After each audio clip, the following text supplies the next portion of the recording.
We have seen a huge increase. The FTC and the FBI have been reporting that I believe it's quadrupled the number of robocalls that are going out. And I've had the same experience that people are answering their phones from unrecognized numbers. And my advice has always been, even if you feel that you need to answer the phone because this is how you're working now, and you are going to be getting calls from numbers that aren't in your contacts. If you put on your voicemail that you don't pick up the phone from numbers that you don't recognize, but you will call right back, that's what I have on my voicemail on my mobile device.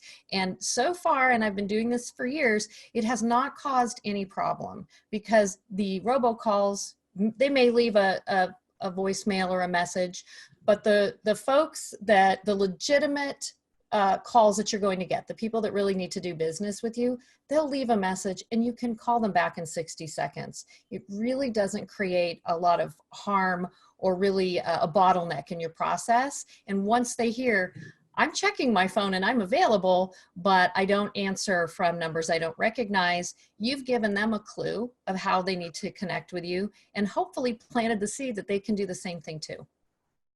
So you mentioned, not answering the phone for numbers that you're not familiar with. Can you talk a little bit about what these cyber criminals are doing when they're utilizing phone calls to steal information from people? Generally speaking, it's imposter scams that are really on the rise.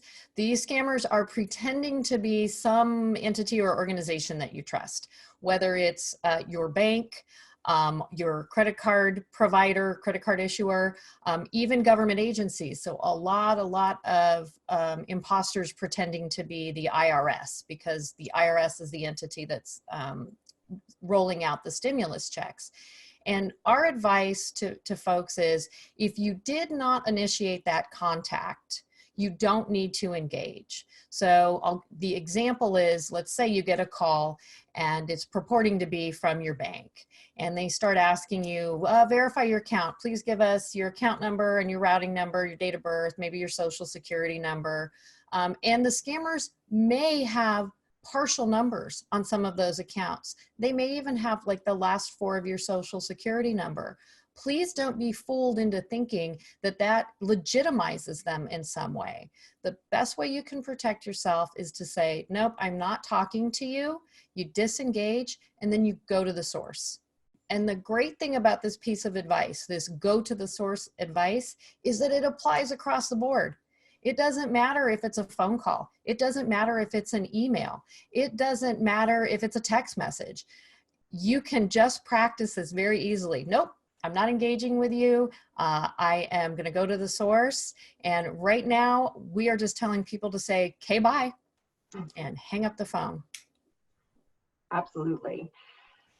And same can be said for emails as well. Phishing scams coming to you that look like they're from your bank, or even I've got one the other day that looked like it was from my CEO.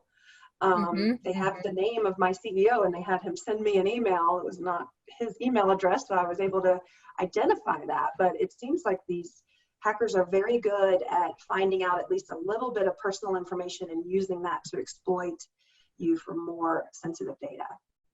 Oh, absolutely. And that has been around for a long time. Phishing emails have been a problem, a rising problem, for a number of years. The challenge we have right now is that they are becoming more and more creative in how they get you to either click on a link, share information that you shouldn't be sharing, download a file. And I think the biggest concern that we have right now, again, it's about remote working and not being familiar with the platforms. So the things that the examples you were just giving are absolutely out there, but they're getting even more pernicious and sneaky. The best example I can give is something that I've been seeing coming into my own email inbox for quite a while. And that is you have a new voicemail message. I do get my voicemails forwarded from my office phone, forwarded into my email, because I travel a lot and I want to be kept up on who's contacting me.